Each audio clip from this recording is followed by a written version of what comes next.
The year 2018 began on a peaceful note in the education sector as the federal government commenced a national personnel audit of all basic education institutions in the country as part of efforts to enable the government to plan, monitor, and evaluate the basic education sector.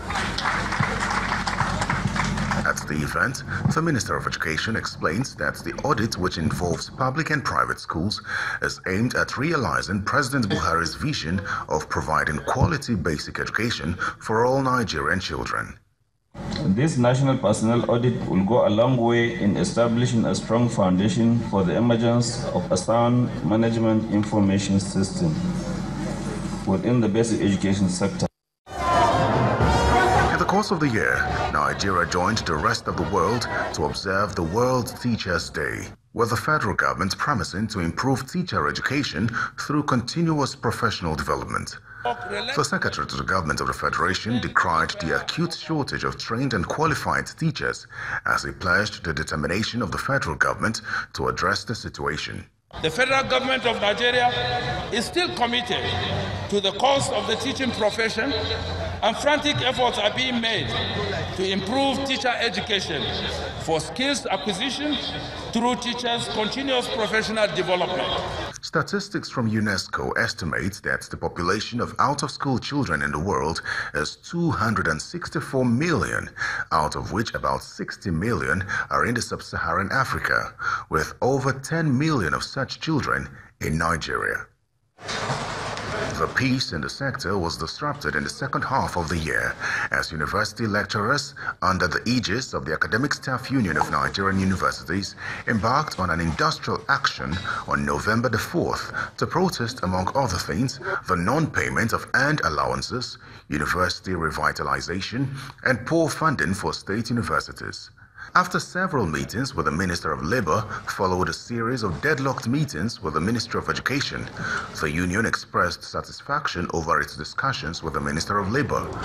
The ASU president, however, insisted that the union would have to wait to see how the federal government would deliver on its promises before taking any decision to suspend the strike action. On the heels of the ASU strike, the leadership of Colleges of Education Academic Staff Union, who were on strike since September 2018, suspended their nationwide industrial action that crippled academic activities in colleges of education across the country in the last 3 months. The national president of the association states that the suspension of the over 2-month-old strike action became necessary following new commitments demonstrated by the government to address the issues that led to the industrial action. INEC has resolved that our strike should be suspended. INEC also added a caveat that should government renege on the commitments that it has made so far, we will return to the trenches. While lecturers in the colleges of education called off their strike, the Academic Staff Union of Polytechnics announced a continuation of the indefinite strike action it began on December the 12th, as a meeting between the federal government and officials of the union failed to reach a truce. We have met with the government officials and we have discussed the issues thoroughly, and it's not possible for us to resolve completely in this meeting. So other meetings will follow up. Although the federal government in October declared a state of emergency on the sector with effect from November 2018, the National Economic Council, presided over by Vice President Yemi Osinbajo, urged state governors to do same in their respective states. This, however, did not stop the House of Representatives from deliberating on the challenges facing the sector, particularly the industrial action by university lecturers.